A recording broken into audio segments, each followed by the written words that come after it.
এক সময়ের কথা, ভারতের এক গহীন জঙ্গলে বাস করত এক বাঘ, নাম তার রাজা।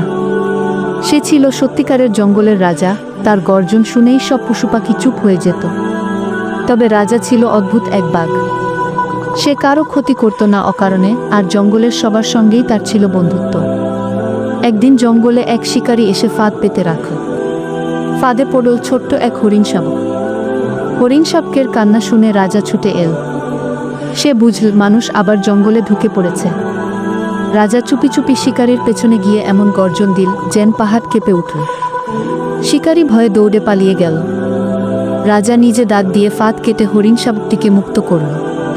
তখন থেকে পুরো জঙ্গলে একটা কথা ছড়িয়ে পড়ল, রাজা শুধু গর্জনেই নয়, ভালোবাসায়ও জয় করে কি।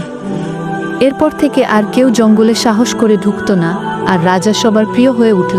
এক মহান ও সদয় বাঘের গল্প রইল চিরকাল। গল্পের শিক্ষা, বন্ধুত্ব ও ভালোবাসা থাকলে সকল রকমের সমস্যা দূর করা যায় এবং সকলের মন জয় করা যায়।